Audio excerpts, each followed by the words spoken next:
Hari ini kita akan membahas mengenai salib sebagai jawaban atas kebodohan ya. Jadi kalau saudara lihat di dalam bukunya Leon Morris, Salib Yesus itu dia adalah buku terjemahan dalam bahasa Indonesia. Aslinya kan ditulis dalam bahasa Inggris ya.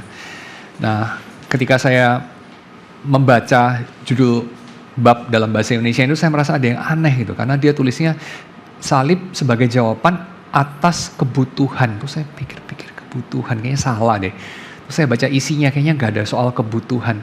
Kayaknya keliru nih terjemahinnya. Terus saya periksa ke dalam bahasa Inggrisnya, memang dalam bahasa Inggrisnya adalah salib sebagai jawaban atas ignorance, ya, ignorance. Jadi ya saya kira saya lurusin aja terjemahannya, itu jawaban atas kebodohan ya, bukan kebutuhan seperti dalam versi terjemahan bahasa Indonesianya ya. Nah, oke, kita mulai dengan ini ya. Sebelum kita baca beberapa bagian Alkitab ya, kita mulai dengan urusan kebodohan. Kebodohan itu lawannya apa ya? Kebodohan atau ignorance dalam hal ini. Ignoransia ya. Lawannya adalah hikmat ya. Saya kira benar ini. Tapi ada sesuatu yang kita mungkin sering asosiasikan juga sebagai lawan dari kebodohan ya. Yaitu orang bodoh itu lawannya ya orang pandai. Dan orang pandai itu bisa punya dua asosiasi ya. Maksudnya pandai itu cerdas, atau pandai itu berpendidikan ya. Maksudnya sekolahnya tinggi gitu. Kan bisa aja sekolahnya tinggi tapi nggak terlalu cerdas ya. Ada juga yang cerdas sekolahnya nggak terlalu tinggi gitu ya. Tapi orang-orang seperti itu pandai gitu ya. Tapi walaupun ini benar juga ya, pandai lawan bodoh gitu ya. Benar juga ya. Tapi ini bukan apa yang dimaksudkan sama Leon Morris di dalam bab ini ya. Jadi ini sekedar klarifikasi aja ya. Jadi kebodohan itu bukan kebodohan dalam arti bukan pandai gitu ya, dalam arti bukan IQ-nya tinggi atau bukan pendidikannya tinggi gitu, bukan ya. Tapi kebodohan dalam arti itu kebebalan ya. Nanti itu akan dijelaskan lebih lanjut di dalam bagian bawahnya. Nah, tapi ini dia jelasin sedikit lebih panjang ya mengenai klarifikasi ignorance yang dia maksudkan itu jenis yang mana. Dia katakan orang modern itu menjunjung tinggi sekali pengetahuan dan pendidikan ya. Dan juga mungkin kecerdasan. Makanya orang-orang modern itu adalah orang-orang yang mungkin satu-satunya zaman kali ya. Kita itu invest penelitian soal susu gitu ya. Soal susu, khususnya susu formula buat anak-anak kecil. Lalu segala macam apa yang bisa bikin anak-anak kita itu kayak lebih pintar gitu. Bener gak sih? Kita itu suka kepancing sama iklan-iklannya. Susu yang ini omega 3 apalah 6, 9 whatever. Yang bikin anaknya pintar gitu ya. Jadi kayak kalau anak gua makin cerdas itu makin seneng gua. Dan itu ada alasannya. Saya kira nggak bisa kita bilang itu salah juga ya. Kenapa? Karena itu adalah seperti pada masa lampau kalau anaknya gendut gitu ya. Kalau pada masa kini kayaknya anaknya gendut prihatin gitu, obesitas gitu kan. Tapi pada masa lampau di mana orang itu makan kurang ya, anaknya gendut atau perutnya gendut ya. Kayak kita tahu dewa-dewa dari kebudayaan Tiongkok kuno itu kan perutnya gendut-gendut ya. Nah itu kenapa gitu ya? Jawabannya karena banyak kurang gizi orang-orang itu kan. Jadi banyak makan tuh kurang gitu. Jadi kalau perutnya bisa gede itu berarti kan makannya cukup ya. Berarti itu tanda dia jauh daripada segala kesulitan hidup manusia yang pada umumnya gitu. Pada umumnya orang kurang makan, dia kelebihan makan gitu. Dewa harusnya kayak begitu gitu ya. Jadi kalau pada zaman kita menghargai otak yang pintar lebih daripada perut yang terisi penuh gitu. Karena kayak ngisi perut cukup gampang gitu ya. Tapi kayaknya bikin otaknya pintar agak lebih susah gitu. Jadi kita lebih menghargai yang itu. Dan pada dasarnya sama aja gitu. Kenapa kita menghargainya? Kenapa orang pada zaman dulu menghargai kalau perutnya penuh, orang zaman sekarang menghargai kalau otaknya pinter. Penandanya banyak gitu ya. apalah masih kecil-kecil juara catur gitu ya. Apalah main apa itu? Rubik's Cube, cepet gitu ya, sambil merem, sambil dilempar-lempar, cepet gitu ya. Kenapa sebegitu obses gitu dengan kecerdasan ya? Walaupun mungkin Rubik's nggak tentu kecerdasan dalam arti kayak IQ-nya tinggi juga, walaupun kalau IQ jongkok susah juga ya. Dan segala macam ya, banyak lah, 1001 macam lah. Mulai dari apalah, catur lah, Rubik's Cube lah, segala keterampilan-keterampilan yang practically sebenarnya nggak berguna gitu.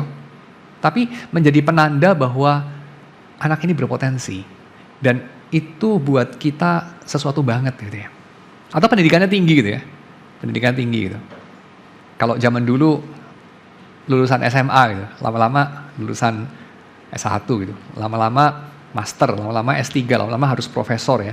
Lama-lama di grading lagi gitu ya, profesornya dari negara mana gitu kan.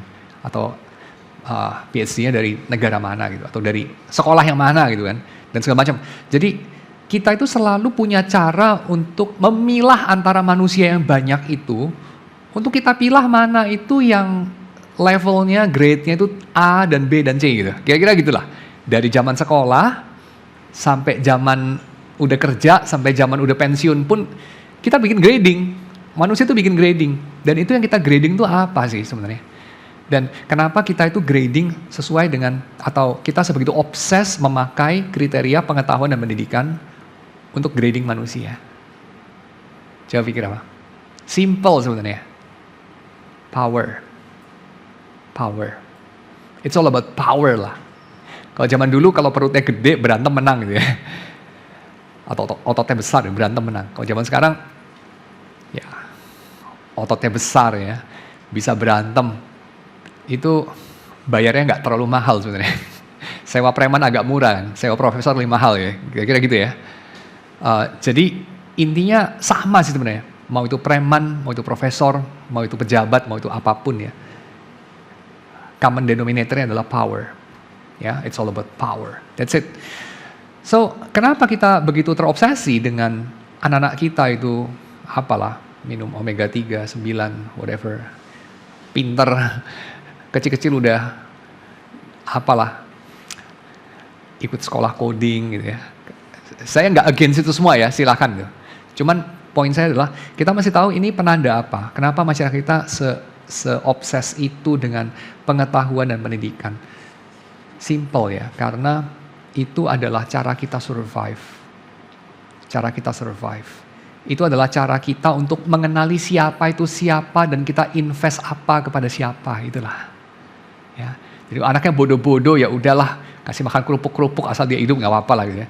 Anaknya pinter kasih ciapo gitu kan. Kenapa? Ini investasi masa depan nih. Nanti gue pensiun, nanti gue udah sakit, lumpuh-lumpuh gitu kan. Dia bisa cari duit gitu kan. Jadi kira-kira gitulah.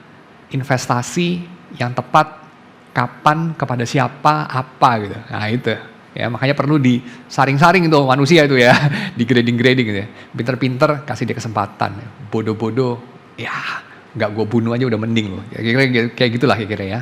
Nah ini sesuatu yang saya kira kita bisa maklumi ya. Kita bisa maklumi mengapa orang modern so obses dengan pengetahuan dan pendidikan, karena tentu saja orang yang tahu tekniknya, orang yang tahu strateginya, orang yang pinter lah, let's say, mengalahkan orang yang ototnya besar gitu. Ya, gitu aja. Dulu waktu saya masih SMA itu ya, saya pernah sepanjang SMP sampai SMA kayak ditodong orang terus gitu ya. Dipalakin terus gitu. Lama-lama saya kesel juga gitu kan. Kok gue dipalakin terus gitu kan. Terus ikut bela diri gitu ya. Terus lama-lama saya pikir-pikir ya. Ini ujungnya kemana gitu ya. Udah pada sakit-sakit tangan ya. Dan segala macam kan. Ujungnya kemana gitu ya. Ujungnya ya gak kemana-mana sebenarnya. Karena lu satu manusia lawan 3 manusia udah kalah gitu kan. Lu mau ilmu lu setinggi apapun ya. Dikeroyok orang ya kalah ya. Kira-kira begitu ya. Cuma di film lah menang ya. Donnie Yen dikeroyok. 10 Jepang yang menang ya. Di film ya. Dalam kenyataan. Ya mungkin bukan gak ada ya, ada, tapi mau berapa banding berapa sebetulnya. Berapa orang bisa melakukan itu? Gak banyak lah. Itu dalam imajinasi kita, di film. Dan lagi pula kamu sudah sukses melakukan itu dengan segala disiplin. Sebetulnya kamu bisa dikalahkan atau kamu Kamu masih kalah sama orang yang bisa bayar orang, kira-kira gitu. Ya, jadi sebetulnya ya menurut saya, otot bagaimanapun kalah sama otak. Maka kita wajar banget ya melihat bahwa pendidikan dan pengetahuan itu sebegitu diberikan prioritas. Tapi pendidikan dan pengetahuan modern, kata Leon Morris, ini adalah pendidikan dan pengetahuan yang sifatnya atau karakteristiknya itu ya, teknik. Teknik ini bukan dalam arti kayak pendidikannya itu STEM gitu ya, science, teknik dan matematik itu. Bukan itu poinnya. Tapi teknik dalam artian ini adalah pengetahuan pendidikan untuk mencapai tujuan tertentu ya, yang ditakar dengan seberapa power yang Anda miliki gara-gara Anda punya science, Anda punya pengetahuan itu. Ya. Jadi kenapa orang modern sebegitu obses dengan pengetahuan dan pendidikan adalah karena dengan itu mereka bisa mencapai tujuan mereka. Ya, dengan itu kita mencapai tujuan kita.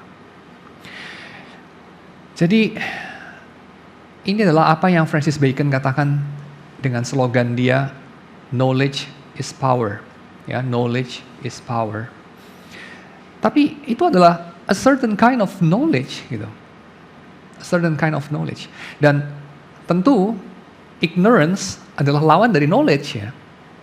Whatever kind of knowledge.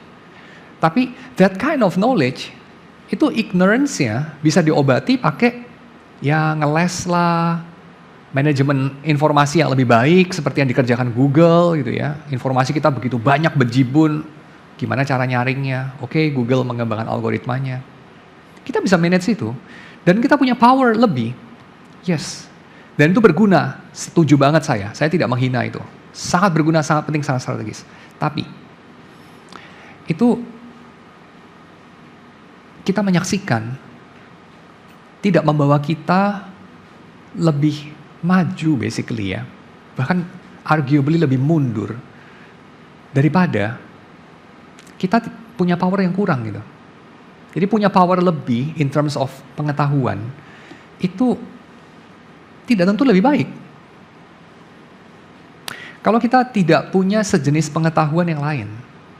Jadi pengetahuan di sini kalau diartikan cuma sekedar begini. Saya punya tujuan, saya ini ada di titik A, saya mau ada di titik B. Lalu saya ingin tahu bagaimana cara mencapai titik B itu secepat-cepatnya, seefektif-efektifnya, sepasti-pastinya. Oke, saya perlu pengetahuan. Selain saya butuh materi ya, butuh modal, butuh waktu, butuh kekuatan, kesehatan, ya itu pasti. Tapi selain itu saya butuh caranya, know-how, saya butuh pengetahuan. Nah itu yang dicapai oleh pendidikan dari SD, dari playgroup ya, even ya, sampai S3 gitu. Itu dipenuhi pakai itu. Gitu. Know-how, pengetahuan dalam arti teknik. Dan Einstein mengatakan ya, bahwa ya masyarakat modern itu lebih daripada masyarakat segala zaman apapun punya know-how. Kita punya means untuk mencapai ends kita. Tapi masalahnya kita kurang hikmat untuk menentukan end yang worthy of pursuing. Ya, kita kurang hikmat untuk memilih, kita kurang prudensia kalau dalam bahasa Latin itu. Kita kurang prudensia, prudence dalam bahasa Inggris, untuk memilih tujuan mana yang berharga untuk dikejar dalam hidup ini. Tapi kita punya begitu banyak berjibun-jibun tuh ya, pengetahuan / kekuatan ya. Jadi pengetahuan yang artinya adalah kekuatan sebetulnya untuk mencapai tujuan kita. Masalahnya tujuannya yang mana yang berharga? Kita tidak punya hikmat cukup untuk menjawab pertanyaan itu. Kita punya jawaban yang banyak banget, cara yang sangat efektif untuk mencapai tujuan kita. Masalahnya tujuannya itu yang mana yang cukup berharga. Dan kita memang membuat dunia semacam itu karena kita ingin punya kebebasan untuk memilih tujuan yang mana. Tapi kebebasan itu hanya sebagian dari persamaannya. Ada satu missing piece ya dari puzzle-nya itu yang yang nagging ada terus itu, missing piece-nya itu, nagih terus itu. Apa itu missing piece-nya itu, missing link-nya itu? Ini. Sebenarnya hidup ini mau diapain sih? Kita mau kemana dengan hidup ini? Dengan segala kemampuan kita membentuk hidup ini. Sebetulnya ini semua buat apa? Nah, itu butuh semacam pengetahuan yang lain. Bukan pengetahuan teknik, tapi pengetahuan dalam arti wisdom. Ya, that kind of knowledge. And that also knowledge ya. Itu pun wilayah daripada pengetahuan. Jadi kalau kita bilang di sini salib itu jawaban atas kebodohan, maka salib itu bukan jawaban yang membawa kita kepada menjadi lebih pandai sih, enggak sih. Tapi jawaban yang membawa kita lebih berhikmat di sini. Dan kalau kita lihat Rasul Paulus ketika dia mengatakan ya salib itu apa bagi siapa gitu ya. Dia bilang salib itu adalah batu sandungan bagi orang Yahudi, kebodohan bagi orang Yunani. Dan kebodohan bagi orang Yunani di sini kebodohan yang mana? Kebodohan dalam arti tidak berhikmat atau kebodohan dalam arti tidak pandai? Kebodohan dalam arti tidak pandai. Ya, tidak pandai. Dan kalau kita lihat bagian itu ya, coba kita sekarang buka 1 Korintus pasal 1 ayat 18 sampai ayat 31 ya. Sebab pemberitaan tentang salib memang adalah kebodohan bagi mereka yang akan binasa, tetapi bagi kita yang diselamatkan, pemberitaan itu adalah kekuatan Allah.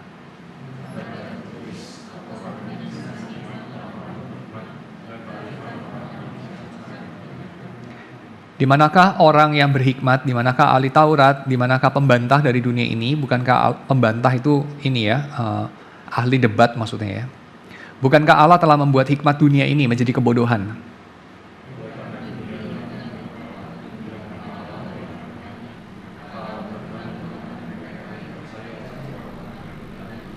Orang-orang Yahudi menghendaki tanda dan orang-orang Yunani mencari hikmat.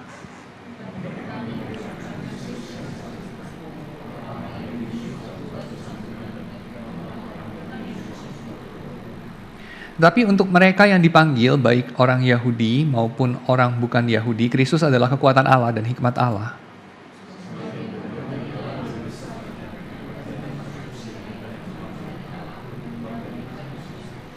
Ingat saja saudara-saudara bagaimana keadaan kamu ketika kamu dipanggil menurut ukuran manusia. Tidak banyak orang yang bijak, tidak banyak orang yang berpengaruh, tidak banyak orang yang terpandang.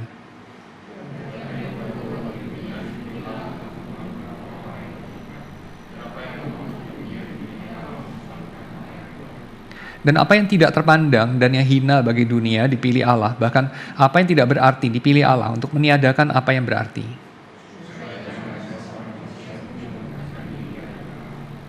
Tetapi oleh Dia kamu berada dalam Kristus Yesus, yang oleh Allah telah menjadi hikmat bagi kita. Ia membenarkan dan menguduskan dan menebus kita.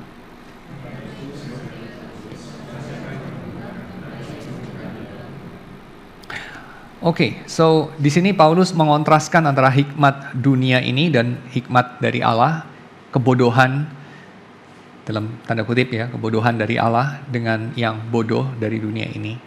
Dan dunia ini definitely memandang salib sebagai kebodohan ya, dikatakan di situ.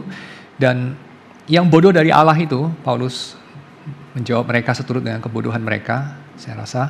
Jadi dia pakai istilah mereka ya, yang bodoh dari dunia ini. Malah dipilih Allah untuk memalukan orang-orang berhikmat ya. Dipilih Allah untuk menunjukkan bahwa apa yang hina bagi dunia itu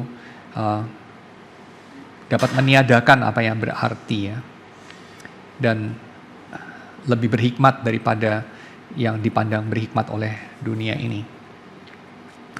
Dan ini selaras dengan apa yang kita lihat di dalam salib ya. Karena salib ini adalah menyingkapkan natur dari dosa dan kejahatan kita. Orang yang memilih jalan berdosa di dalam perjanjian baru, seringkali digambarkan sebagai orang yang tidak sungguh-sungguh mengerti apa yang dia lakukan atau dia pilih. Kita misalnya bisa lihat itu di dalam perkataan Yesus yang terakhir di kayu salib ya. Perkataan-perkataan yang terakhir maksudnya, bukan yang paling terakhir, tapi beberapa yang terakhir. Yesus berdoa kepada Bapanya, ampunilah dosa mereka, sebab mereka itu tidak tahu apa yang mereka lakukan. Ya. Jadi orang-orang yang menyalibkan Yesus, itu tidak akan menyalibkan Yesus kalau mereka sungguh-sungguh mengerti apa itu yang mereka lakukan. Ya. Bahkan iblis pun digambarkan oleh, kita udah bahas ya di dalam pertemuan-pertemuan yang kemarin, dibahas oleh para bapak gereja seperti misalnya Origen ya. Iblis pun itu bisa membunuh anak Allah karena ketidaktahuannya, karena kebodohannya. Ya. Jadi dunia ini mengapa bisa membunuh Yesus? Karena mereka bodoh, karena mereka tidak tahu. Jadi kalau saja mereka tahu, kalau saja mereka mengerti, mereka tidak akan melakukan itu. Ya, karena di dalam dua pertemuan yang sebelum ini ya, kita membahas teori-teori penebusan itu. Nah, salah satunya itu kan adalah teori Kristus Victor ya, Kristus Victor. Nah, di situ kita melihat bagaimana para bapak gereja awal itu menjelaskan lewat salib itu Allah memperdaya si jahat, Allah memperdaya dunia ini, musuh-musuhnya ya. Khususnya iblis lah, Allah memperdaya dia. Sehingga ketika dia menyangka bahwa dia sekarang membunuh anak Allah, dia bisa mendapatkan yang dia inginkan. Justru dengan cara itu dia mengalami kekalahan ya. So, itu motif yang sama di sini. Salib itu adalah hikmat Allah, salib itu menyembuhkan kita dari kebodohan kita. Dan kebodohan itu ada linknya dengan dosa. Tapi tentu bukan kebodohan sebagai lawan dari kepandaian ya di sini ya, tapi kebodohan sebagai lawan dari hikmat gitu. Kebodohan ini ada hubungannya sama dosa. Sehingga nanti kebodohan ini ada hubungannya juga dengan pertobatan ya. Dan keselamatan.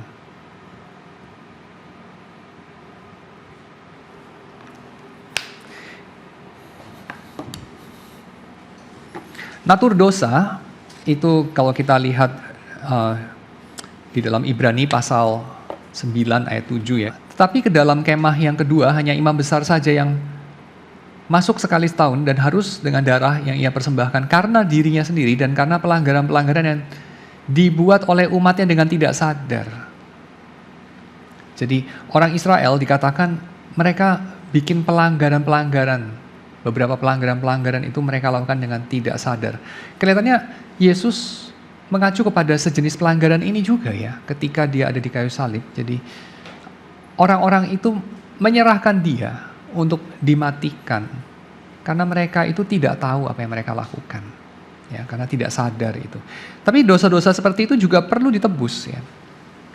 Itu yang pertama. Yang kedua, kita lihat dalam Efesus pasal 4. Efesus pasal 4 ayat yang ke-18. Dan pengertiannya gelap, jauh dari hidup persekutuan dengan Allah, karena kebodohan yang ada dalam mereka dan karena kedegilan hati mereka. Bodoh di situ dipadankan dengan degil, bebal, ya, dan sejenisnya. Dan bodoh yang semacam itu adalah bodoh yang ada hubungannya dengan persekutuan dengan Tuhan. Orang yang hatinya dipenuhi kebodohan, kedegilan, kebebalan, mereka tidak punya persekutuan dengan Allah. Mereka jauh dari persekutuan dengan Allah. Dan salib itu menebus kita dari kebodohan semacam itu. Ya, jadi pertama, kebodohan yang menjerumuskan kita dari melakukan dosa-dosa yang kita tidak tahu apa yang kita lakukan sebetulnya. Dan kedua, kebodohan yang membuat kita tidak punya relasi yang baik dengan Tuhan. Ya. Yang ketiga, kita lihat 1 Timotius pasal yang pertama ayat yang ke-13. Aku yang tadinya seorang penghujat dan seorang penganiaya dan seorang ganas, tetapi aku telah dikasihaninya karena semuanya itu telah kulakukan tanpa pengetahuan, yaitu di luar iman. Jadi istilah pengetahuan di sini bicara mengenai lawan daripada kebodohan dalam arti kebebalan yang menjauhkan kita dari Tuhan, kebebalan yang menjauhkan kita dari mengetahui kenyataannya, senyata-nyatanya, kebenaran sebenar-benarnya. Dan ketidaktahuan sejenis itu membuat kita melakukan hal-hal bodoh, ya, membuat kita melakukan seperti yang Paulus lakukan. Penghujat, menganiaya, seorang ganas. Dan tentu ini penghujat ini bukan berarti Paulus adalah orang yang kasar, yang mulutnya itu suka pakai nama Tuhan untuk memaki-maki, ya. Bukan, ya, penghujat bukan dalam arti itu, ya. Karena kita tahu Paulus itu seorang Farisi. Tapi kok Paulus bilang dia seorang penghujat, ya? Seorang Farisi tidak sembarangan dengan mulutnya, ya. Orang Farisi itu tidak sembarangan makan, tidak sembarangan bergaul. Orang saleh itu, kok bisa dibilang penghujat, ya? Karena dia punya sikap tertentu terhadap Yesus, terhadap Tuhan, therefore. Sehingga in retrospect, ya, ketika Paulus sudah bertobat, dia melihat eksistensinya yang sangat sopan itu di mata dunia, sangat sopan, sangat terhormat, halus, sebagai seorang penghujat, ya. Dan kenapa dia bisa begitu? Karena dia tidak punya pengetahuan. Ya, tidak punya pengetahuan, kata Paulus. Oke. Yang berikutnya lagi, ya. Kita lihat Lukas pasal 23 ayat 34. Yesus berkata, "Ya Bapa, ampunilah mereka." Ini, ya. Sebab mereka tidak tahu apa yang mereka perbuat. Ini perkataan Tuhan Yesus di salib, ya. Tadi saya sudah bahas. Jadi kita tidak bahas lagi. Jadi di kayu salib itu Tuhan Yesus sendiri mengafirmasi bahwa orang-orang itu melakukan yang mereka lakukan pada Yesus, yaitu menganiaya Yesus, karena mereka tidak punya hikmat, karena mereka itu ada di dalam kebodohan mereka, ya. Mereka tidak tahu apa yang mereka perbuat. Dan Lukas pasal 24 sekarang, Lukas pasal 24 ayat 25, ini perkataan Yesus juga, ya. Perkataan Yesus kepada murid-muridnya kali ini. Bukan kepada orang Farisi, kali ini kepada murid-muridnya. Jadi ini kita lihat bukan hanya orang di luar gereja yang bisa bodoh, ya, tapi juga orang di dalam gereja. Maksudnya orang-orang yang adalah umat Tuhan, ya. Orang-orang Kristen lah, orang-orang percaya. Yesus mengatakan, "Hai kamu orang bodoh, betapa lambannya hatimu sehingga kamu tidak percaya segala sesuatu yang telah dikatakan para nabi. Bukankah Mesias harus menderita semuanya itu untuk masuk dalam kemuliaannya?" Istilah bodoh yang dipakai sama Tuhan Yesus di sini, agnosia, ya. Agnosia itu bukan agnoia, nanti saya jelaskan lah perbedaannya. Tapi agnosia itu ada kandungan moral, ya. Jadi ini bodoh dalam pengertian bebal, ya, dalam pengertian yang ada moral ignorance, ada moral defect di sana. Ya. Kebodohan sejenis itu membuat mata mereka yang melihat kematian dan kebangkitan Yesus tidak bisa menangkap maknanya. Ya, jadi kebodohan itu membuat kita gagal menafsir realitas yang kita lihat dengan tepat, ya. Realitas datangnya kerajaan Allah. Nah, sekarang saya lanjutin lagi perbedaannya agnoia sama agnosia. Agnoia, betul nggak? Agnoia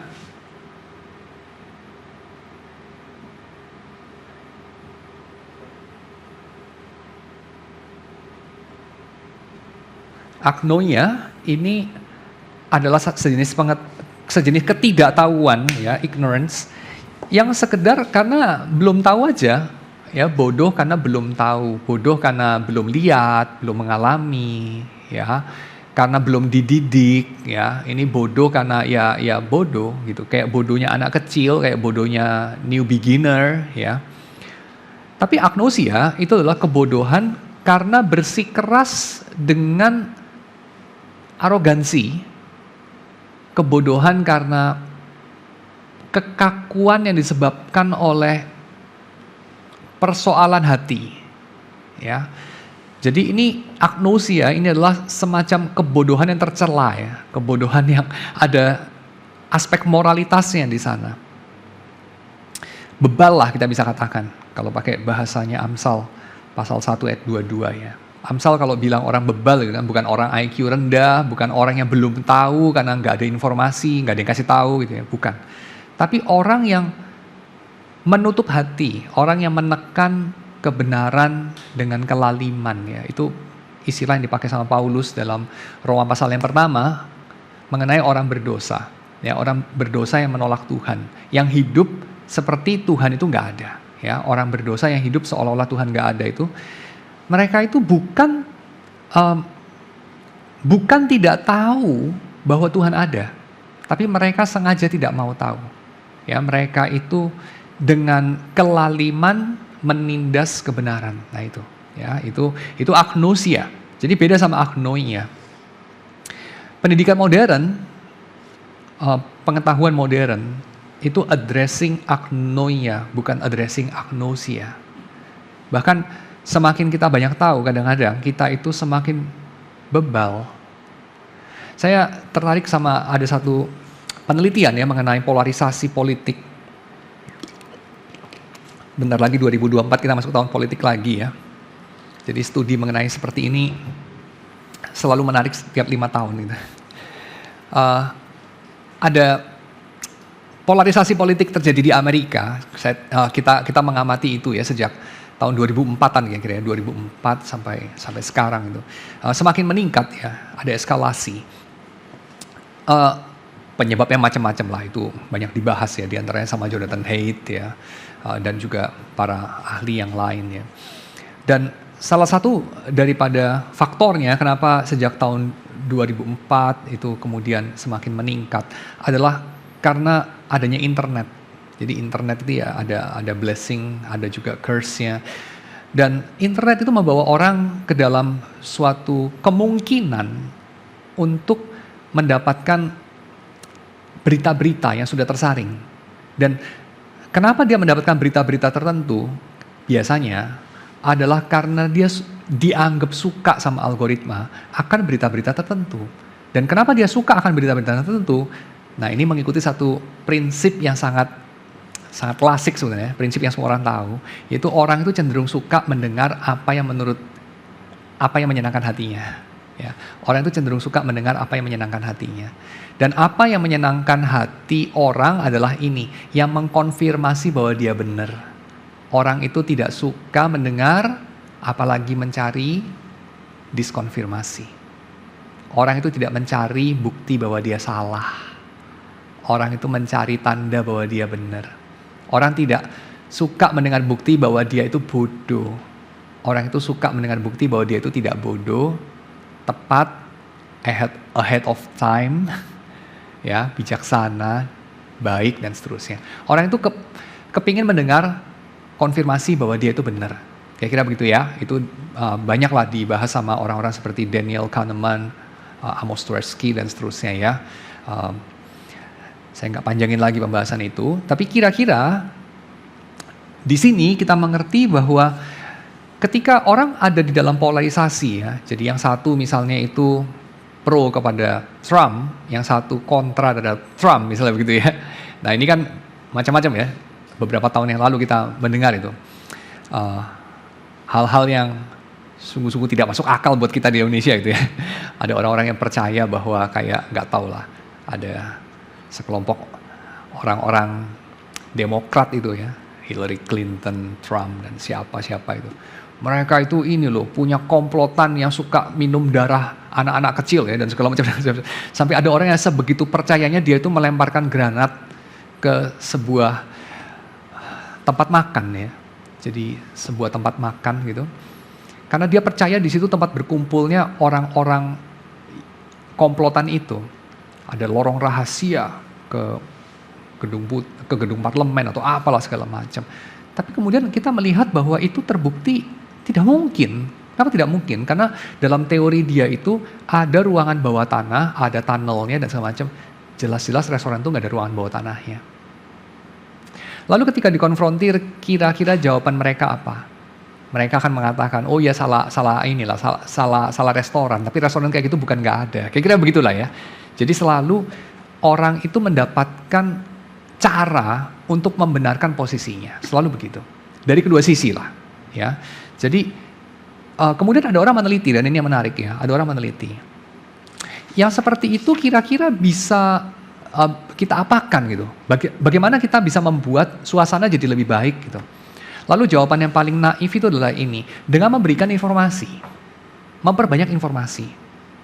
Kalau kita kasih informasi lebih, orang itu tahu lebih banyak, maka orang itu bisa menimbang sendiri dan orang itu akan tahu bahwa cerita-cerita yang nggak masuk akal seperti itu ya nggak mungkin. Jadi teori konspirasi yang aneh-aneh itu akan hilang kalau saja orang punya informasi lebih akurat, punya informasi lebih banyak. Itu jawabannya naif, terbukti naif ya. Kedua, yang percaya teori-teori kayak gitu adalah orang-orang yang berpendidikan rendah.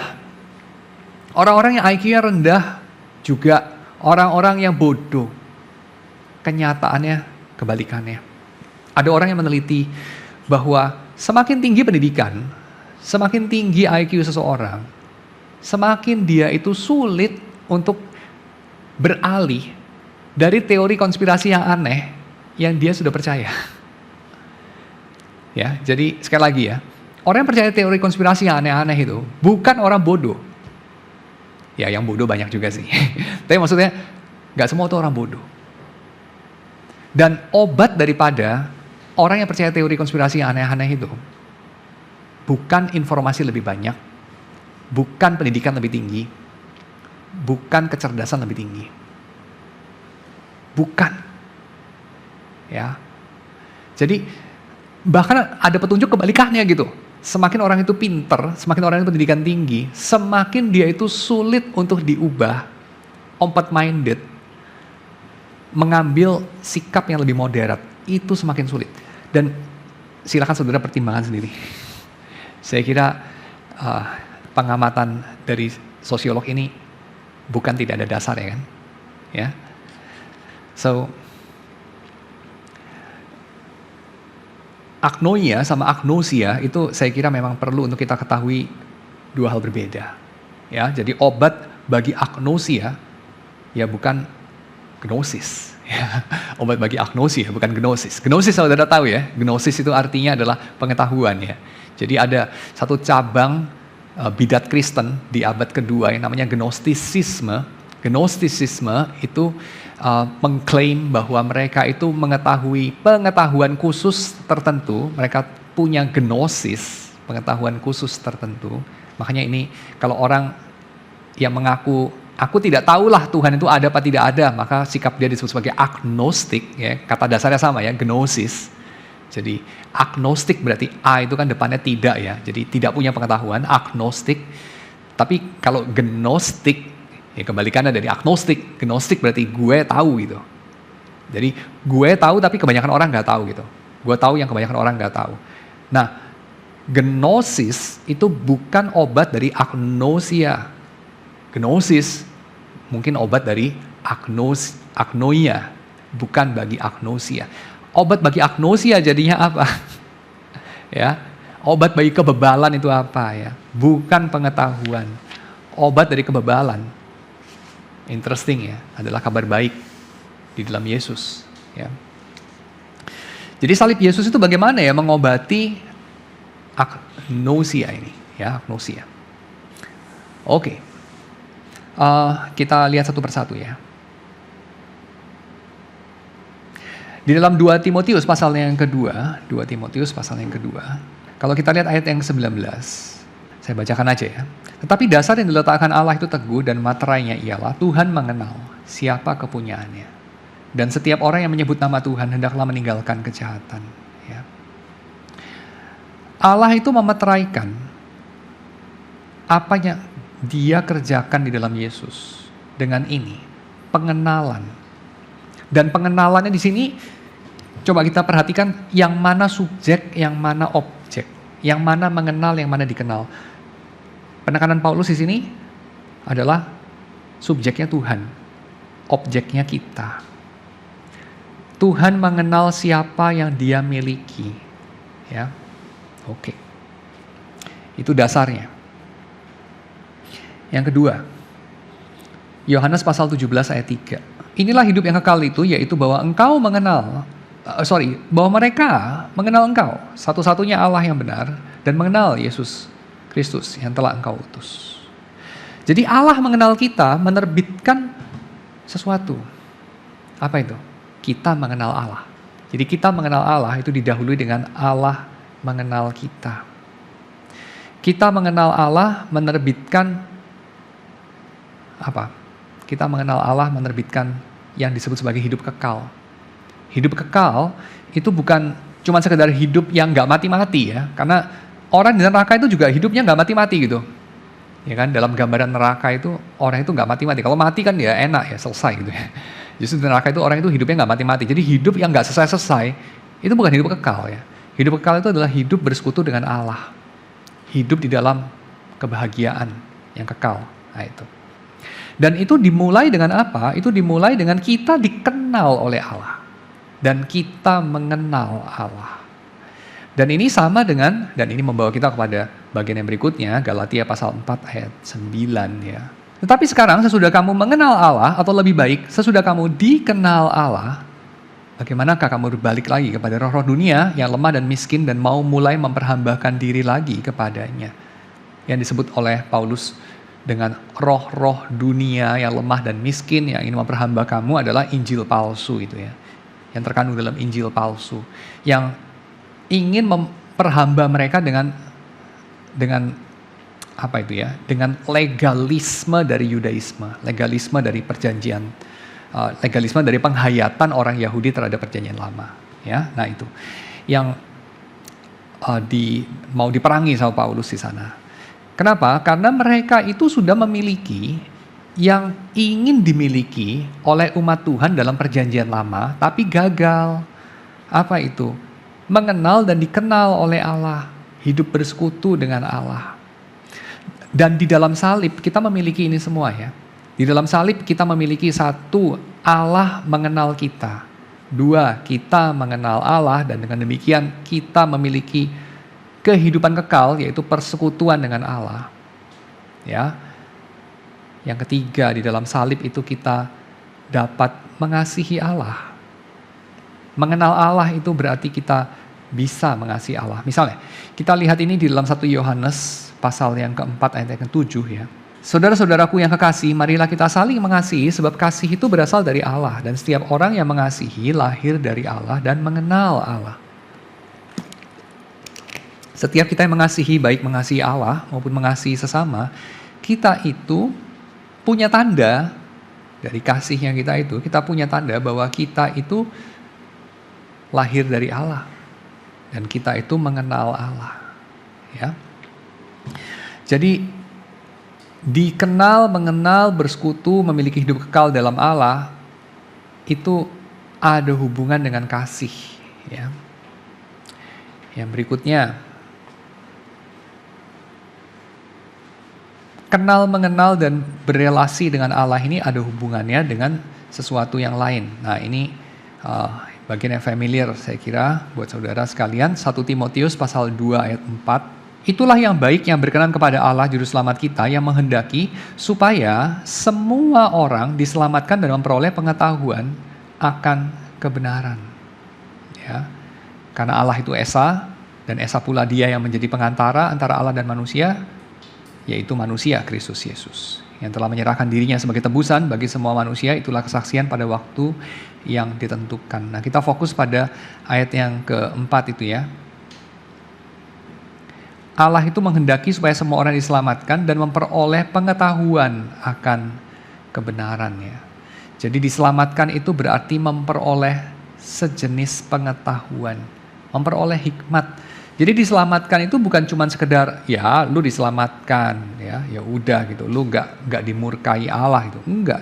Tapi diselamatkan itu berarti kamu memperoleh hikmat ya, kamu memperoleh kebenaran. Ada hubungan antara diselamatkan dengan pengetahuan ya, dengan kebenaran.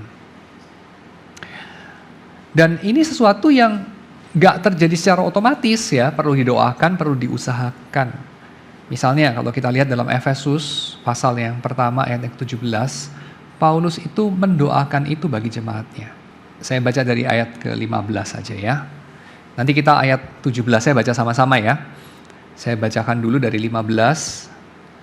Karena itu setelah aku mendengar tentang imanmu dalam Tuhan Yesus dan tentang kasihmu terhadap semua orang kudus, aku pun tidak berhenti mengucap syukur karena kamu, dan aku selalu mengingat kamu dalam doaku, 17, dan meminta kepada Allah Tuhan kita Yesus Kristus, yaitu Bapa yang mulia itu, supaya Ia memberikan kepadamu roh hikmat dan wahyu untuk mengenal Dia dengan benar. Ya, jadi Paulus itu setelah mendengar tentang iman dari jemaat Efesus, tentang kasih dari jemaat Efesus kepada semua orang, Paulus mengucap syukur tiada henti kepada Tuhan dan selalu mendoakan mereka. Dan apa isi doanya Paulus? Ini isi doanya Paulus. Dia minta supaya Allah Bapa maksudnya, memberikan kepada mereka roh hikmat dan wahyu. Supaya apa? Supaya mereka banyak rezeki, panjang umur, sehat-sehat. Bukan ya. Roh hikmat dan wahyu itu tujuannya supaya mereka boleh mengenal Allah Bapa dengan benar. Jadi Paulus itu mendoakan jemaatnya yang udah bagus itu ya. Jemaat Efesus ini practically cukup baik ya. Generally speaking cukup baik. Nah, kita ini kan kalau mendoakan seringkali itu ada hal-hal yang gak baik mah kita doakan ya. Kalau kamu misalnya dengar, doakan si A, doakan si B gitu ya. Biasanya udah langsung modenya siap-siap pasang kuping, siap-siap bergosip gitu kan. Doakan si A gitu. Wah, ada apa ya dengan si A ya? Ada hal genting apa, ada hal busuk apa yang terjadi pada si A gitu ya. Kenapa dia perlu didoakan? Tapi Paulus ketika mendoakan, dia bukan mendoakan jemaat Efesus karena gak tahu lah ya. Mereka bertengkar, mereka berkelahi, mereka apalah, melakukan hal-hal yang negatif. Bukan ya. Tapi justru karena mereka itu beriman dalam Tuhan dan mereka itu sudah mempraktekkan iman itu. Terus apalagi yang mau diminta dari jemaat seperti ini? Terus Paulus bilang begini, dia berdoa supaya Tuhan memberi mereka roh hikmat dan wahyu untuk mengenal Allah Bapa. Wah, sebegitu berharganya ya. Mengenal Allah Bapa, sebegitu berharganya ya pengetahuan itu, pengetahuan ya. Jadi kita ini seringkali memang ada apa itu ya, pendulum, ada ketegangan, ada apa itu istilahnya ya, ada kayak semacam ekstrim ya, di antara dua ekstrim. Ekstrim yang satu sangat mengandalkan, mengilahkan, memberhalakan pengetahuan, tapi ekstrim yang lain sangat melecehkan, menghina, meremehkan pengetahuan. Ya. Dan saya kira itu tidak perlu ya, karena pengetahuan, baik pengetahuan dalam pengertian kepandaian, kecerdasan ya, pengetahuan dalam arti power, teknis, itu oke saja, itu kan dari Tuhan juga ya. Tuhan menghendaki kita untuk mengelola dunia ini. Kita membutuhkan kuasa untuk itu. Fine ya. Kita mengembangkan fisika, biologi, kimia, fine. Kita memuji Tuhan untuk itu. Tetapi, itu bukan satu-satunya. Kita juga membutuhkan hikmat. Dan kalau orang-orang dalam dunia ini begitu tergila-gila dengan kepandaian ya, karena mereka pengen punya lebih banyak power. Kenapa mereka pengen punya lebih banyak power? Karena mereka merasa kurang. Kenapa mereka merasa kurang? Satu, karena mereka tidak secure ya, mereka merasa tidak secure. Kedua, karena mereka memang kepingin jadi Tuhan, kepingin bisa menetapkan sendiri tujuan akhirnya, lalu mereka ingin mencapainya secepat-cepatnya. Tetapi, karena kita ini adalah orang-orang yang sudah melihat semua itu, bahwa kita itu tidak capable jadi Tuhan ya.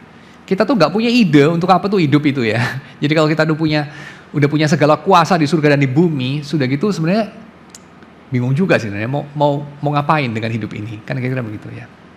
Karena untuk itu tidak dibutuhkan kuasa, untuk itu dibutuhkan hikmat gitu ya, dibutuhkan hikmat.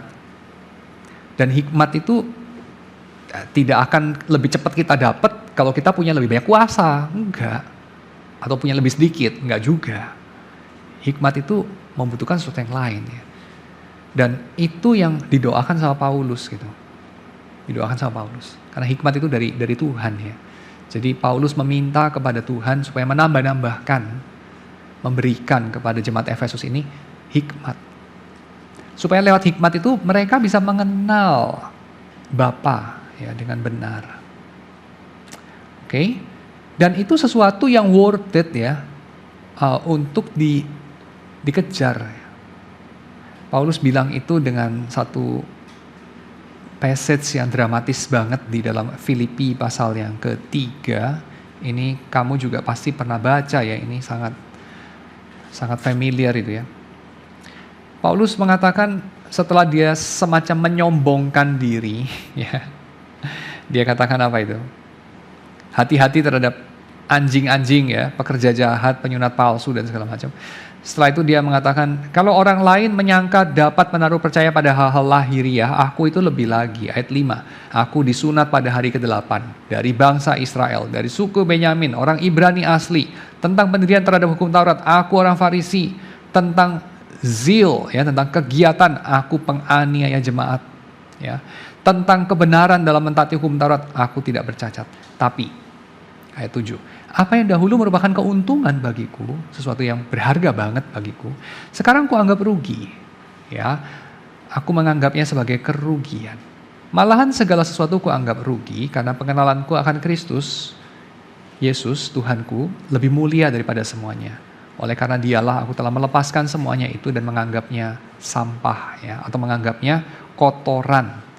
Jadi Paulus pakai istilah yang kasar dalam bahasa Yunani sehingga penerjemah TB 1974 ini menghaluskannya ya, karena kurang cocok gitu untuk ngomong kata-kata yang diterjemahkan jadi sampah di sini itu di mimbar ya, kurang cocok ya, karena itu dalam bahasa Yunaninya itu adalah tai ya, tai ya.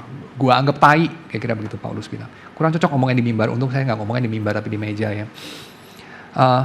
Supaya aku memperoleh Kristus ya. Apa yang dianggap tai sama Paulus? Ini. Aku adalah orang yang disunat pada hari ke-8, bangsa Israel, dari suku Benyamin, orang Ibrani asli, dan segala macam ya. Sesuatu yang begitu dihormati, dihargai sama orang Yahudi. Dia dari Trahmana ya. Dan dia bukan hanya sekedar dari Trahmana, tapi memang menghidupinya gitu. Ya. Mengenai zeal, aku itu penganiaya jemaat, tentang kebenaran dalam mentaati hukum Taurat, aku tidak bercela. Segala kebanggaan Paulus itu ya, prestisius sekali yang Paulus miliki itu. Tapi dia menganggapnya tai gitu. Kenapa? Karena dia bandingkan dengan pengenalan akan Kristus. Ya, sekali lagi dia pengenalan, pengetahuan. Oke, tapi pengetahuan, walaupun itu sesuatu yang sangat berharga, sangat tinggi, kita tadi udah lihat semuanya ya. Tapi pengetahuan itu bisa berpotensi juga, masih dalam surat Korintus pasal 1 Korintus pasal yang ke-8, ayat yang pertama, berpotensi untuk membuat sombong. Ini ayat bisa ditafsirkan macam-macam ya, tapi saya ini aja lah, bahas simpelnya aja ya. 1 Korintus pasal 8 ayat 1 ya. Saya bacakan tentang daging persembahan berhala, kita tahu, dalam tanda kutip. Nah ini, kenapa dalam tanda kutip? Kelihatannya ini Paulus sedang mengutip. Mengutip siapa? Mengutip orang yang menulis surat kepada dia sebelumnya. Jadi 1 Korintus ini surat balasan ya.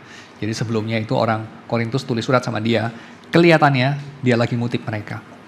Tentang daging persembahan berhala kita tahu, kita semua punya pengetahuan. Lalu Paulus kasih dia punya tanggapan atas kutipan itu. Pengetahuan yang demikian membuat orang menjadi sombong, tapi kasih membangun. Jika ada seseorang menyangka bahwa ia punya sesuatu pengetahuan, dalam tanda kutip, again, definisi mereka, maka ia belum juga mencapai pengetahuan sebagaimana yang harus dicapainya. Tetapi orang yang mengasihi Allah, ia dikenal oleh Allah. Again, motif itu ya, dikenal Allah, mengenal Allah. Tentang hal makan daging persembahan berhala, kita tahu tidak ada berhala di dunia. Kutipan lagi ya, ini kutipan dari yang tulis surat sama Paulus ya. Tidak ada berhala di dunia, tidak ada Allah lain daripada Allah yang Esa. Ini semua benar kan?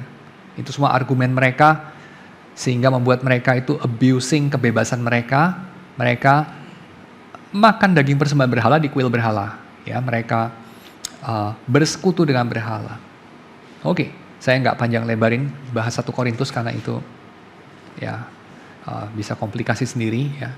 Cuman idenya kamu sudah dapat ya, bahwa Paulus bukan menyalahkan itu, bukan menyalahkan bahwa kita semua punya pengetahuan. Ya, yang dikatakan sama orang Korintus kepada dia. Paulus tidak menyalahkan itu. Jadi artinya pengetahuan itu sesuatu yang pengetahuan yang baik di sini ya. Jadi bukan pengetahuan sekedar teknik ya, tapi pengetahuan dalam arti hikmat. Itu adalah bukan hanya dimiliki segelintir elit. Jadi itu bukan seperti dalam agama gnostisisme di mana imamnya yang paling tinggi punya pengetahuan paling banyak, lalu dia bocorkan sedikit sama wakilnya, dia bocorkan sedikit lagi wakilnya itu kepada yang bawahnya lagi, dibocorkan sedikit lagi sama anggota biasa. Nah di dalam tubuh umat Tuhan nggak begitu. Dikatakan di sini, kita semua punya pengetahuan itu, kita punya kesadaran itu. Kita tuh udah ngelihat, udah melek, udah nggak bodoh lagi. Ya, jadi pengetahuan di dalam kekristenan itu bukan milik segelintir elit Kristen, tetapi pengetahuan dalam dirinya sendiri, pengetahuan minus kasih, itu bukan pengetahuan yang sejati, kata Paulus. Pengetahuan minus kasih itu adalah membawa kepada kesombongan soalnya, membawa kepada arogansi. Hampir sama seperti kebebalan ya, hampir sama seperti kebebalan. Tapi di sisi yang lain, iman tanpa pengetahuan itu adalah iman yang tidak bertumbuh ya. Iman yang stay pada fase bayi. Misalnya kalau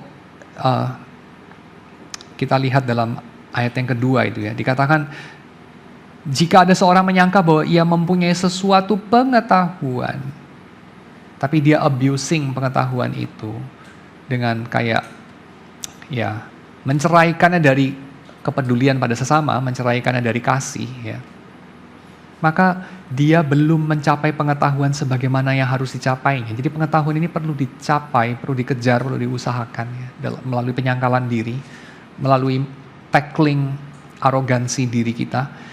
Dan itu sesuatu yang apa ya, pengetahuan kita dalam arti pengetahuan minus kasih kepada sesama, itu sesuatu yang menghalangi justru ya. Karena kita merasa kita sudah memilikinya. Dan itu membawa kita stay pada fase bayi. Dan tidak peduli apakah kita itu memiliki iman, dalam arti memiliki percaya kepada berita Injil. Tetap percaya saja itu tidak cukup. Dalam artian percaya saja itu kalau tidak diiringi dengan pertumbuhan dalam pengetahuan, yang mana pengetahuannya sejati itu ada hubungan sama kasih, ada hubungan sama pengenalan akan Allah, persekutuan dengan Allah, ada hubungan dengan keselamatan ya. Maka tanpa itu orang tidak bertumbuh ya. Jadi dengan kata lain apa? Dengan kata lain, iman itu memang adalah cara Tuhan membawa kita masuk dalam keselamatan. Tapi iman itu tidak sendirian ya. Kita jangan sampai salah menafsirkan slogan sola fide ya. Karena fide itu iman, gak sendirian. Ada konco-konconya. Ya setidaknya sola-sola itu kan gak cuma sola fide, bener ya. Ada sola gratia ya. Jadi iman ya ada gratia juga ya. Gitu ya. Dan seterusnya. Dan yang pasti iman kita itu adalah iman yang sejati, adalah iman yang menuntun kepada pemahaman. Iman yang mencari pengertian. Iman yang tidak mencari pengertian itu bukan iman yang sejati. Coba kita biarkan ini meresap sedikit. Kalau kita mengatakan, ya pokoknya kan saya sudah percaya ya, sudahlah saya nggak mau cari tahu lebih lanjut, saya nggak mau mengerti lebih lanjut. Terus kita bilang, oh iya itu iman yang sederhana, ya nggak apa-apa lah, good for you lah, mungkin kamu memang porsinya itu. Tapi itu arogansi loh, itu bukan iman loh, itu bukan tanda imanmu besar ya. Aku nggak perlu ngerti lah, aku pokoknya percaya aja. Seolah-olah rendah hati, enggak, itu sombong sih. Ya, itu menolak bertumbuh.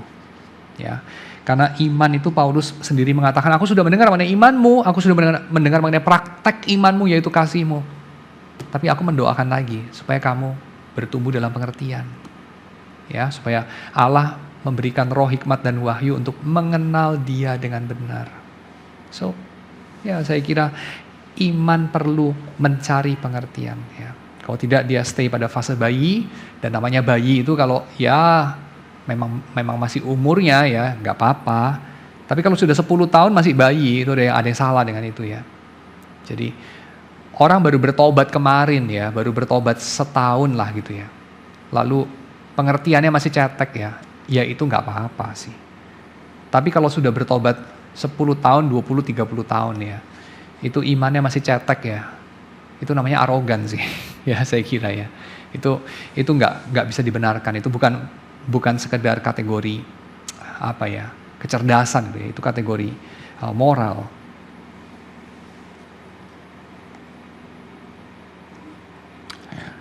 Oke, so salib adalah obat bagi kebodohan dan salib itu kenapa obat bagi kebodohan? Karena dia menerbitkan hikmat ya, menerbitkan pengetahuan. Pengetahuan yang muncul dari apa? Pengetahuan yang muncul dari, nah ini beberapa kutipan lagi ya saya bacakan. 2 Petrus pasal yang ke-1 ayat yang ke-2 dikatakan sama penulisnya, kasih karunia dan damai sejahtera melimpahi kamu, ini doanya penulis surat 2 Petrus, oleh pengenalan akan Allah dan akan Yesus Tuhan kita. Kasih karunia dan damai sejahtera itu ada hubungannya sama pengenalan akan Allah dan Yesus ya.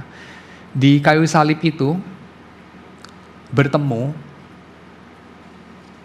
kasih karunia Allah dan shalom ya, masih ingat ini salam yang dikeluarkan sama Gabriel waktu berjumpa dengan Maria, waktu berjumpa dengan gembala-gembala ya, shalom, ada shalom di bumi, ada gloria di surga begitu. So ini ada hubungan dengan pengenalan akan Allah ya. Jadi salib itu membuat kita bisa mengenal Tuhan melalui kasih karunia dan damai sejahtera. Kedua, di salib itu kita juga bisa mengenal bagaimana Allah memerintah dunia ini.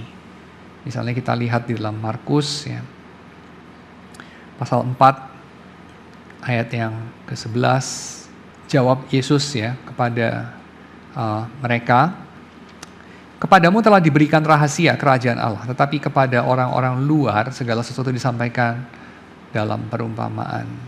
Ya, ini bicara mengenai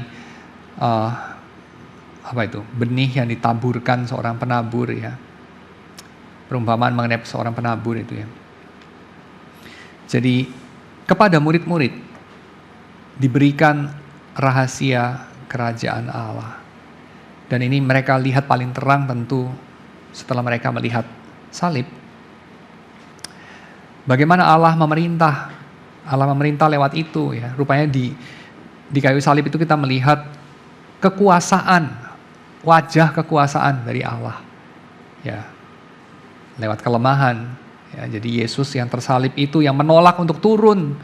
Yesus yang menolak untuk membalas ejekan musuh-musuhnya. Nah, itulah wajah kekuasaan dalam kerajaan Allah. Di situ kita melihat ya, rahasia pemerintahan Allah. Yang kedua, Efesus pasal yang ke-3 ayat yang ke-4. Apabila kamu membacanya, ya membaca apa itu? Membaca apa yang Paulus tulis dalam Efesus pasal yang ke-1 dan ke-2. Ya. Kamu dapat mengetahui dari tulisan itu pengertianku akan rahasia Kristus. Rahasia yang pada masa yang terdahulu yaitu perjanjian lama tidak diberitakan kepada anak-anak manusia, tapi yang sekarang dinyatakan dalam roh kepada rasul-rasul dan nabi-nabi yang kudus. Apa itu? Rahasia daripada Kristus itu.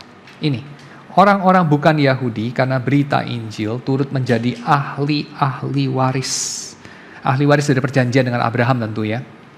Dan anggota tubuh Kristus pasti. Dan peserta dalam janjian diberikan dalam Kristus Yesus. Ya, itu. Rahasia Kristus. Itu yang kita lihat di dalam salib. Ya, jadi salib memberikan pengetahuan itu. 2 Korintus pasal yang ke-4 ayat yang ke-14. Karena kami tahu bahwa Ia yang telah membangkitkan Tuhan Yesus, Allah Bapa maksudnya ya, akan membangkitkan kami juga bersama-sama dengan Yesus dan Ia akan menghadapkan kami bersama-sama dengan kamu kepada dirinya. Ya. Di dalam kayu salib itu kita menyaksikan, di dalam Yesus ya kita menyaksikan pengetahuan yang ini, bagaimana kita turut dibangkitkan bersama Yesus, ya, bagaimana future resurrection kita, ya, yang tadinya tersembunyi kita nggak tahu, kita sekarang jadi tahu. Ya. Jadi salib membuat kita keluar dari kebodohan kita dengan cara-cara ini, ya. Lalu Efesus pasal yang keempat, ayat yang ke-13, kita juga mengerti dari sini, dari salib maksudnya, apa artinya jadi manusia, ya. Dalam bagian ini Paulus katakan, sampai kita semua telah mencapai kesatuan iman dan pengetahuan yang benar tentang anak Allah, kedewasaan penuh dan tingkat pertumbuhan yang sesuai dengan kepenuhan Kristus, sehingga ayat 14, kita bukan lagi anak-anak yang diombang-ambingkan oleh rupa-rupa angin pengajaran, oleh permainan palsu manusia dalam kelicikan mereka yang menyesatkan, tetapi dengan teguh berpegang kepada kebenaran dalam kasih.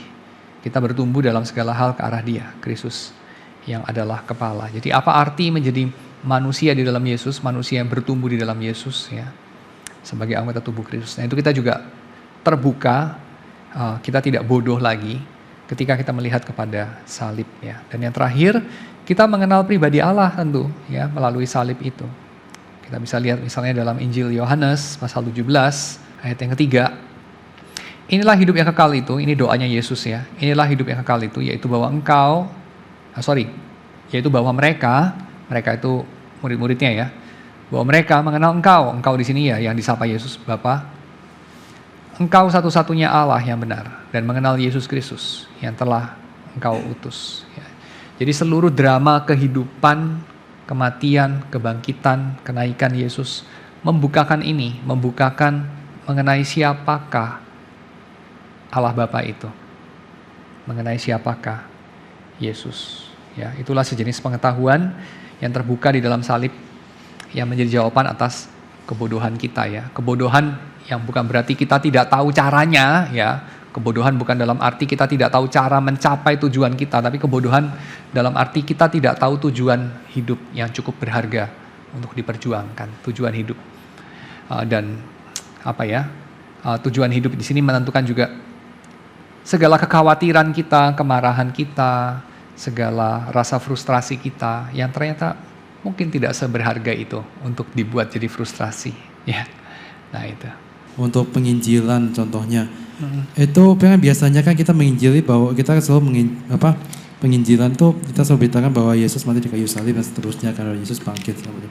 Tapi saya cuma saya cuma wondering aja kenapa ketika penginjilan atau PI gitu kita itu, atau mungkin pengkhotbah, ya, atau pas penginjilan kita jarang, ya, atau hampir nggak pernah memberitakan bahwa Yesus akan datang kedua kalinya untuk menghakimi manusia yang hidup dan yang mati. Karena kan toh juga sesuai dengan pengakuan iman rasuli, ya, atau pengakuan di konsili-konsili lain dari beberapa gereja gitu. Kenapa juga tidak diberitakan gitu loh sebagai satu Injil yang utuh gitu tentang penghakiman. Very interesting. Ya. Saya nggak tahu jawabannya. Saya nggak tahu. Tapi ini observasi yang menarik. Dan ya, kita bisa bahas panjang lebar, ya. Tapi for the time being saya nggak tahu jawabannya kenapa kita jarang. Ya, tapi apakah kita jarang? Saya cenderung setuju sih, memang kita agak jarang. Apakah perlu kita lebih sering? Mungkin. Apakah ada dasar Alkitabnya? Saya kira ada. Yaitu di dalam pemberitaannya Paulus dalam perjumpaan dengan orang-orang Athena. Paulus berkhotbah di Agora itu, ya. Dia ada bicara mengenai Allah telah menentukan waktunya pada satu hari, dia lewat membangkitkan seseorang dari antara orang mati, ya. Jadi lewat orang itu dia akan menghakimi semua umat manusia. Jadi ada bicara mengenai penghakiman akhir. Lalu juga Petrus, ya, Petrus ada bicara itu di hari Pentakosta khotbahnya. Ya, saya kira mungkin perlu lebih sering, itu aja jawabannya, ya. Tapi pertanyaan kan bukan itu, ya, pertanyaannya kenapa jarang, ya. Ini saya nggak tahu kenapa. Juga apakah boleh gitu? Oh ya, nggak boleh lah, mesti lebih sering. Tapi apakah boleh? Ya maybe boleh juga kalau ada keterbatasan waktu, ya, kan kita nggak harus melakukan segalanya dalam setiap waktu, ya, kan nggak gitu, kan bisa bagi-bagi waktu gitu, kan gitu. Jadi kan nggak harus itu tiap perjumpaan harus menceritakan dari kitab Kejadian saya Wahyu, ya, kan nggak harus, ya. Itu kan kayak kalau bisa, ya, ideal. Kalau nggak bisa, ya maklum lah kira-kira begitu. Tapi kalau sampai kesempatannya banyak tapi kok selalu terlupakan yang ini, nah itu ya mungkin harus diingat aja, jangan dilupakan terus ya mungkin itu. Jadi hari ini belajar apa kita? Kita belajar mengenai apa itu kebodohan, 2 jenis kebodohan. Lalu bagaimana salib menjadi jawaban atas kebodohan kita, kebodohan yang lebih penting ya. Karena kalau kebodohan sekedar, aduh saya ini bodoh ya, apalah gitu ya, masang kabelnya kebalik gitu ya misalnya ya paling banter bledos ya kira-kira gitu ya. Tapi kalau aduh saya ini bodoh, seumur hidup saya sudah bodoh, wah itu gawat itu ya. Karena sudah nggak bisa diulangi lagi gitu. Jadi bodoh itu 2 macam ya. Sebenarnya kan kita sudah pernah mendengar juga ya, mungkin di ibadah, di khotbah-khotbah, kalau emang pengenalan akan Tuhan itu yang paling berharga ya, yang paling penting. Tapi kenapa ya kita manusia itu kadang dalam kehidupan sehari-hari kita tuh, kita naturnya tuh kayak tetap kepingin lebih tahu atau lebih mengejar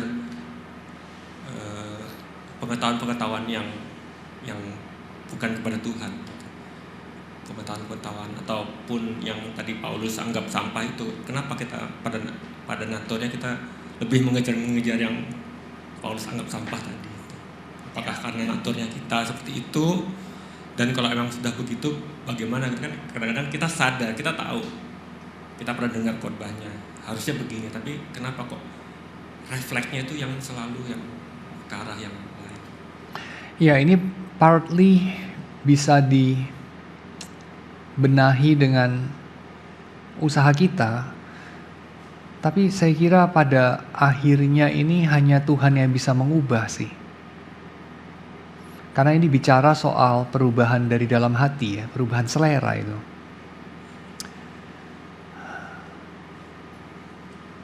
Kira-kira gini deh, saya coba kembalikan kepada pengalaman hidup saudara sendiri ya. Saudara sendiri pernah mengalami perubahan itu sejauh mana gitu? Perubahan diri. Perubahan yang betul-betul dari dasar hati gitu. Perubahan yang menyangkut suka tidak suka. Apa yang tadinya sangat disukai, lalu kemudian pelan-pelan kita mulai melihat itu nggak seseru itu. Lalu pelan-pelan kita melihat itu ada jahatnya juga. Lalu pelan-pelan kita mulai malu, kok gue dulu suka begitu. Lalu pelan-pelan kita mulai muak, lalu pelan-pelan kita mulai marah gitu ya. Terus pelan-pelan kita boro-boro suka gitu ya, lu marah gitu. Nah itu misalnya aja lah ya, saya kasih contoh yang konkret gitu ya. Misalnya dulu kita itu suka ngerjain orang gitu. Ngerjain orang, memperlihatkan orang ini bodoh karena kita jebak terus dia kemakan jebakan kita gitu. Kelihatan dia bodoh ya, kelihatan dia lemah, kelihatan dia cupu banget dan segala macam gitu. Terus kita happy gitu, happy-nya tuh kayak genuine gitu, ketawa, wickedly ketawa gitu ya, kayak lu gua kerjain gitu dan kemakan gitu. Terus pelan-pelan kita melihat kekanak-kanakan sekali ya begitu ya. Terus pelan-pelan kita mulai malu, aduh kalau dikasih lihat videonya, lu dulu kayak gini loh kelakuannya. Aduh malu banget gua gitu ya, pengen itu bisa di-delete dalam hidup gua selama-lamanya gitu ya. Terus lama-lama kita jadi mulai muak gitu dengan kelakuan-kelakuan seperti itu. Kita muak sama versi diri kita 20 tahun yang lalu gitu. Terus lama-lama bukan cuma muak, kita marah gitu. Nah saya rasa ya, saudara pasti pernah mengalami toh ya. Mungkin bukan contoh yang sama, tapi contoh yang lain gitu ya. Hal-hal semacam itu. Pernah nggak mengalami? Nah kalau pernah mengalami, saya kira ini jawabannya juga sama ya. Kita telusuri, kok bisa mengalami perubahan itu? Apa saja yang diperlukan? Ya saya kira di satu sisi ada usaha kita, tapi di sisi yang lain pada akhirnya itu adalah karena Tuhan yang melakukan perubahan. Benar gak sih? Pada akhirnya Tuhan yang melakukan perubahan. Tapi ya tentu dimanapun Roh Kudus itu bekerja, dia membuat manusia bekerja juga, kata Owen Nortmans. Jadi pekerjaan Tuhan dan manusia ini gak perlu dibenturkan, kira-kira gitu ya. Karena pekerjaan Roh itu justru mengaktifkan, menghidupkan. Jadi aneh kalau kemudian, oh ini Tuhan yang bekerja supaya Tuhan bekerja, saya tidak boleh bekerja, saya harus pasif. Itu aneh sekali, karena pekerjaan Tuhan itu justru membuat kamu aktif itu. Kalau kamu tidak aktif itu namanya Tuhan tidak bekerja, ya kayak gitu ya. Karena Tuhan tidak bekerja sepertinya ya di dalam hati Kim Jong Un misalnya gitu ya. Kayaknya dia tahun demi tahun gitu-gitu aja gitu.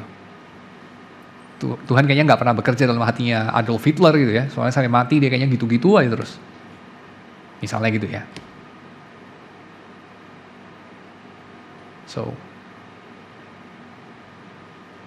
ya saya setuju. Prestis, pengakuan, apalah segala macam itu ya. Yang Paulus sebutkan itu. Sampah semua itu kan.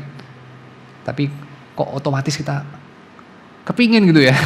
Kayak kurang diakui gitu ya. Terus kepicu gitu. Jadi kiasu gitu ya. Jadi pengen menang gitu ya. Takut kalah gitu, segala macam. Ya, saya setuju. Kita memang suka makan sampah ya kadang-kadang ya. Pak, jadi kalau kita bicara tentang hikmat atau pengetahuan,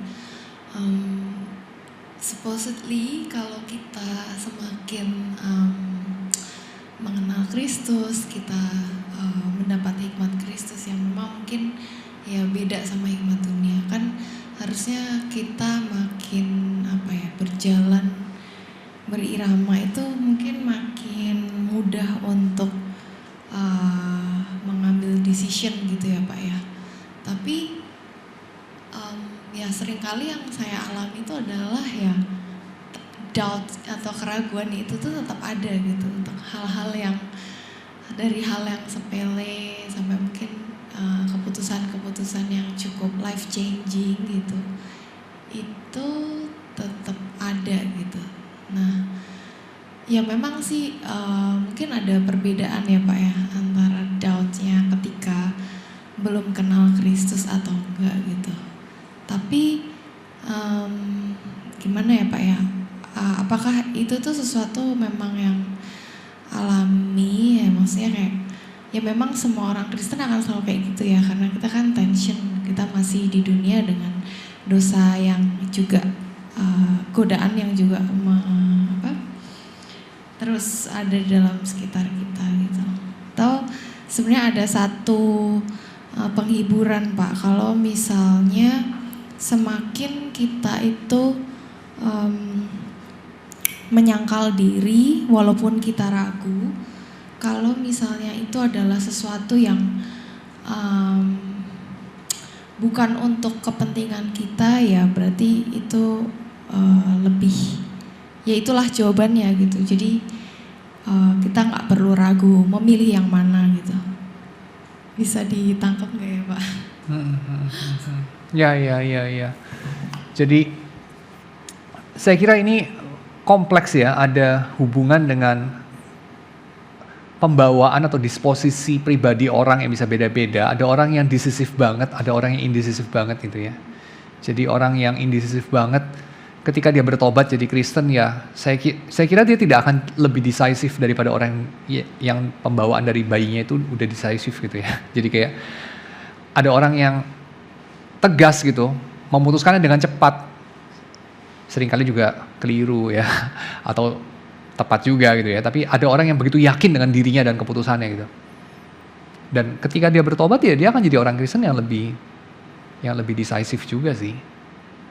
Seperti itu saya kira ya. Jadi pertama ada faktor pembawaan pribadi. Kedua, tentu ada faktor kenapa milih begitu. Ya, ketika kita masih bodoh, ketika kita masih ada di luar Kristus, ketika kita masih di dalam dosa ya, saya kira pertimbangan kita itu ya tidak jauh, tidak lain adalah diri kita sendiri gitu. Jadi kayak kenapa kita memutuskan itu, atau kenapa kita tidak kunjung memutuskan, karena alasannya takut rugi, misalnya gitu kan. Jadi kenapa indecisive? Karena takut rugi. Tapi kenapa decisive banget? Pokoknya enggak gitu ya. Karena udah jelas-jelas rugi, jadi kita nggak mau pilih itu, kayak gitu kan. Jadi sama itu, bisa dipengaruhi. Pertama karena pembawaan, tapi kalau soal pembawaan itu saya kira tidak ada muatan moralnya ya. Jadi kayak orang yang peragu dan orang yang cepat memutuskan, tidak berarti yang cepat memutuskan itu lebih rohani daripada yang peragu gitu. Karena itu pembawaan aja gitu ya. Tapi di sisi yang lain, yang lebih penting adalah alasannya kenapa. Dan kita lihat di dalam Kristus, setelah kita bertumbuh dan ketika kita masih dalam dosa itu beda sekali sih. Karena Kristus memberikan alasan dan Roh Kudus menumbuhkan sifat-sifat yang dulunya nggak ada, yaitu misalnya kita mulai memikirkan diri saya ini hanya satu di antara 8 miliar manusia, dan saya harus mengasihi orang lain seperti saya mengasihi diri saya sendiri gitu, dan saya harus mengasihi Tuhan di atas semuanya, dan itu berarti tidak harus diri saya diutamakan misalnya begitu kan, walaupun juga tidak harus didiskriminasikan gitu ya. Jadi ya kita kemudian bisa mulai menimbang segala sesuatu dari sisi-sisi yang sebelumnya kita nggak pernah nimbang gitu. Karena kita selalu nimbangnya dari diri sendiri aja. Sekarang kita nimbangnya dari perspektif lebih luas gitu. Tapi kenapa masih ragu ya? Nah ragu ini kan bisa kita lihat tadi ya, udah kita inventarisasi. Satu ya karena mungkin pembawaan gitu ya. Kedua mungkin ya masih ada pertimbangan-pertimbangan yang duniawi dalam tanda kutip begitu ya, sehingga ragu mengambil keputusan yang benar. Tapi apakah pokoknya demi orang lain pasti benar, tapi yang bukan demi diri sendiri pasti benar gitu? Gak tentu juga sih, ya gak tentu juga. Kenapa? Karena kalau demi orang lain, kita mesti lihat dulu, apakah itu membuat orang lain itu menjadi lebih baik apa tidak juga. Karena kadang-kadang demi orang lain tuh cuma sekedar menuruti ego dari orang lain. Nah itu kan mungkin juga di sisi kita adalah kita tidak mau battling dengan perasaan bersalah atau perasaan malu. Jadi terus kita ya pokoknya gue menomor 20-kan diri gue, udah aman deh. Ya pasti ini bukan demi gue gitu. Tapi terus demi siapa? Pada akhirnya mungkin demi orang lain yang cuma sekedar apa ya, nggak tahu, manja mungkin atau egois mungkin, atau jadi kita menempatkan diri sebagai keset gitu ya. Itu kadang-kadang lebih gampang loh. Kadang-kadang lebih gampang gitu. Tapi mungkin bukan itu yang Tuhan mau, mungkin. Kira-kira begitulah ya.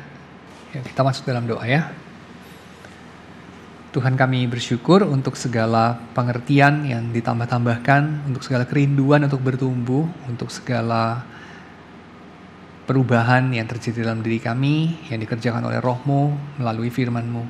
Kami menyerahkan anak-anak-Mu yang sudah mendengar segala paparan dari firman Tuhan pada hari ini, kiranya diberikan cinta kepada Tuhan, kepada sesama yang lebih, kiranya diberikan kerinduan untuk bertumbuh dan mengenal Engkau yang lebih lagi, sehingga kami ini boleh diubahkan seturut dengan gambaran anak-Mu yang tunggal. Sehingga kami ini boleh menjadi anak-anak yang semakin menyenangkan hati-Mu. Engkau Allah yang sudah memberi begitu banyak kepada kami. Allah yang sudah memberikan yang paling berharga bagi diri-Mu, yaitu Kristus, untuk mengganti kami. Terima kasih ya Tuhan, dalam nama Yesus kami berdoa. Amin.